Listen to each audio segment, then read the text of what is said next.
tenemos que platicar de La Oficina, la serie La Oficina, porque muy pocas veces tenemos la oportunidad de hablar de series porque no me da el tiempo de hacerlo, pero esta vez decidí ver una adaptación o la adaptación mexicana de una serie más viejita que nada, no mucho, pero sí ya tiene más de 20 años y que ha tenido un montón de adaptaciones. Obviamente la que todos recordamos muchísimo más es la versión de Estados Unidos con Steve Carell, pero hay un montón, hay una en Chile, hay una en Colombia, hay en India, o sea, hay un montón. Y ahora le tocó la oportunidad a México de tener una adaptación de esta gran serie de Ricky Gervais y Stephen Merchant, que muchos dudamos que nos iba a gustar o muchos dudábamos de lo que iba a suceder aquí, pero Marcos Buquet y Gary Alazraqui lo hacen bastante interesante. Le apuestan mucho a trasladar el formato de falso documental a un contexto laboral mexicano, un México en el que hay un montón de godines que nos vamos a reconocer con cada uno de estos personajes y que tropicalizar no siempre sale bien, pero aquí parece que les funciona de buena manera. Un pequeño disclaimer. Yo he dicho que tropicalizar o hacer versiones de cosas que ya vimos es lo más sencillo que pueden hacer. Y lo sostengo, porque es lo más sencillo. Pero hacerlo bien es el verdadero reto. Me quejé mucho con La Celda de los Milagros porque era una película coreana que luego se hizo una cinta mexicana, porque estaba mal hecho, pero aquí la forma en la que, con un humor muy ácido, muy cultural, me refiero a la cultura laboral mexicana, y con un entorno distinto, hasta histórico, no sé, ya hace llegar a una forma interesante de ver cómo vemos o nos convivimos dentro de oficinas. Y sobre todo, si ya tienes todo el referente de lo que es la oficina o The Office en otras latitudes, sobre todo en Estados Unidos, esto te va a gustar. ¿Por qué funciona y qué falla? Vamos a ver, pero primero la sinopsis. La serie se desarrolla en la oficina regional de la empresa familiar Jabones Olimpo, ubicada en Aguascalientes, donde un grupo de empleados debe lidiar con el día a día laboral bajo el mandato de Jerónimo Ponce III, un gerente que claramente no está capacitado para dirigir la empresa y que está a punto de llevar a la compañía a la quiebra. Este guión está hecho por Marcos Buquet y un montón de gente que le ha ayudado, pero aquí se vale. Roberto Flores, Diego Graue, Mariana Andrea Otero, Grace Ríos Vázquez y Laura A. Villa, además de un montón de gente que obviamente les ha ayudado para tropicalizar esto. La base es muy clara, replicar tal cual la estructura del mockumentary o el falso documental con situaciones cotidianas pero muy absurdas.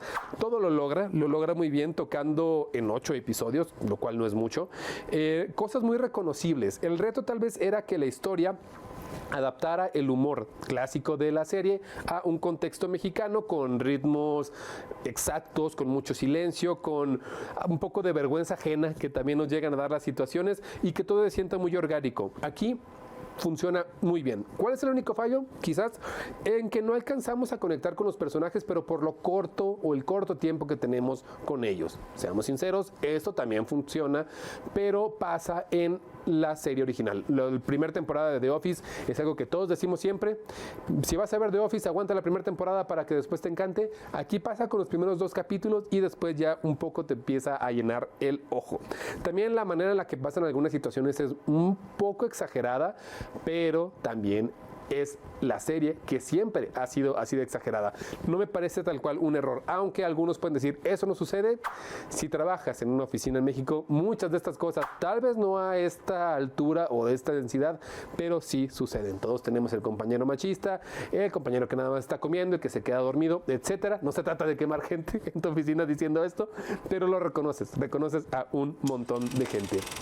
Las actuaciones yo creo que es uno de los apartados que mejor están logrados, porque no escogieron a caras tan conocidas, que sí, pero lo hacen de una forma con muchísimo corazón. Aquí tenemos a Fernando Bonilla, Fabricio Santini, Elena del Río, Edgar Villa y Alexa Swart, además de un montón de gente que está por ahí apoyando, pero todo se lo lleva obviamente Fernando Bonilla. Recuerda mucho al Michael Scott, que es como su contraparte de The Office en Estados Unidos, como un jefe incompetente, un personaje que depende muchísimo del tono y cómo funcionan los demás alrededor de él, y que es gracioso, cancelable a más no poder, y que en algún punto lo llegas a odiar y amar al mismo grado, porque lo que hace en verdad es hilarante, evidentemente, muy mexicano, pero también lo reconoces como, ok, pero está preocupado por su gente, por su familia, como le dicen a los trabajadores dentro de una oficina. Entonces las actuaciones bien.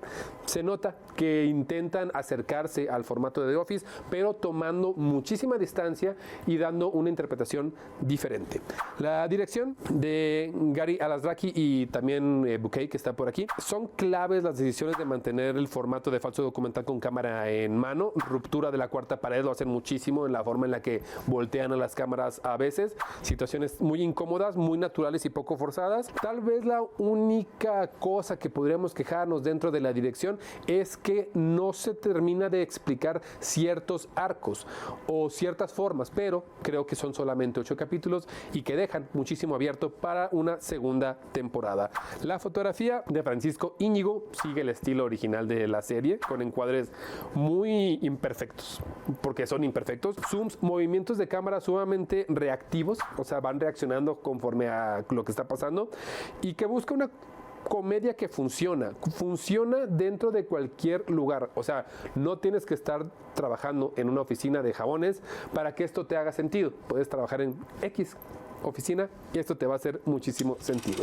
Antes de una calificación, yo sé que voy a decir que no es lo mejor que he visto dentro de comedia mexicana, pero tampoco es lo peor. O sea, esto está en medio y es algo que probablemente llegue a funcionar muy bien en una segunda, tercera, cuarta temporada. Un pequeño paréntesis, si te gusta The Office, si siempre te ha gustado The Office, la canción inicial con el intro es muy reconocible. Aquí también hay algo así, porque es lo único que hay dentro de la música y sirve como motivo, pero tampoco vayas a esperar a que algo que te vaya a terminar de encantar y que todo el tiempo te vaya a atrapar. No, la música es solamente un poco un acompañamiento como en The Office original. Funciona, sí, divierte, sí, pero tampoco es tan reconocible este leitmotiv. Mi calificación es un 7.5.